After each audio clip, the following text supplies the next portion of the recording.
New Jersey Devils take 2 games in a row on a back-to-back, 3-1 on Friday night. They take down the Buffalo Sabres at the KeyBank Center, and back home in New Jersey on Saturday, November 26th, they take down the Washington Capitals by a score of 5-1. The Capitals, one of 4 teams to have beaten the Devils earlier this year, 6-3, back in October. Well, over a month later, they take care of them at the Rock. 5-1 is our final score. Lindy Ruff gets his 800th career NHL win, an incredible milestone for one of the longest tenured coaches in National Hockey League history.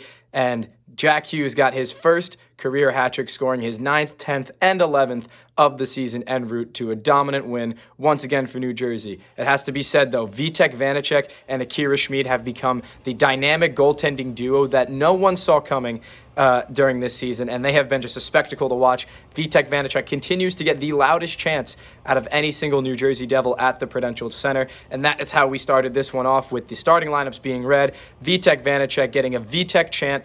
Only the likes of Marty Brodeur has gotten in that building before. Wild stuff, and we've seen some pretty wild stuff at the Prudential Center all season long, going back to that crazy game on Wednesday against Toronto where fans threw trash onto the ice, but today they were throwing hats onto the ice to honor Jack Hughes' hat trick. The Devils got off to a good start in that first period. Despite being outshot and the Capitals controlling a lot of the pace, they did really well with special teams. They killed several penalties, but it was Nico Hischier on the power play to put them up 1-0. 9 minutes in, Dougie Hamilton with a drive from the point that was saved by Charlie Lindgren, who was peppered in the Capitals' net. He made a nice save on the first one. Dawson Mercer tried to put it home, but Nico Hischier, the captain, was there to give the Devils the lead going into intermission. Now, here is where the Devils picked things up. They started to control the pace of that game, and Jack Hughes, on an interception in the offensive zone, beats Charlie Lindgren before banking it in off of his own skate to make it 2-0. 6 minutes into that second period. Just a few minutes later, I'm sure you've all seen it by now. It's made the rounds all over Twitter and Instagram. From the goal line, an impossible angle,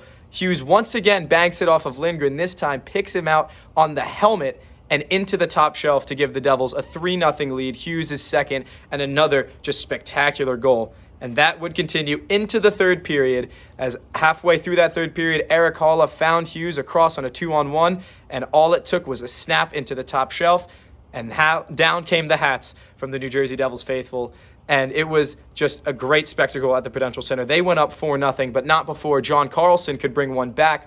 The New Jersey native slapped one home on the power play for Washington to make it 4-1, but a clever move from the fourth line as Mikey McLeod and Jonas Siegenthaler combined off of the face-off, and McLeod from behind the net found a streaking Fabian Zetterlund for his patented one-timer to make it 5-1. And as things dwindled down, the Devils closed it out confidently to grab their 17th win of the season. They continue to hold the first place spot in that Metropolitan Division, and they continue to be undefeated when Nico Hischier scores a point. That's 16 wins, 0 losses, and 0 appearances in overtime. Or, excuse me, 0 losses in overtime when Nico Hischier scores a point. The captain has been absolutely instrumental, but this was Jack Hughes' day. We've talked about Hischier plenty of times this season.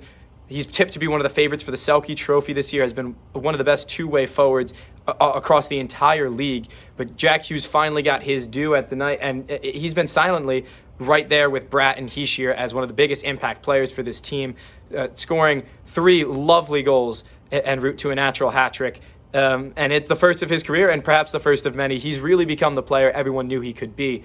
And as for the goaltending situation in New Jersey, it's going to be a struggle to see where Mackenzie Blackwood can draw back into this lineup when he recovers from injury, because Akira Schmid has been undroppable. I mean, he's 4-0 now on the year and has made some fantastic saves in doing so. And then on the back-to-back, Vitek Vanecek sees what Akira Schmid does the night before and replicates that with 37 saves on some of the best shots I've seen the Devils face this year. They got outshot in this one 38-29, and they still looked like they were controlling the entire game. The Capitals did throw a lot of bodies in front of shots and got a lot of blocks, but it must be said that the Capitals have looked like one of the more dangerous sides playing in New Jersey this year, but they didn't quite crack the formula like they did in October. Last night, the Devils come away victorious 5-1 over their Metropolitan Division foes.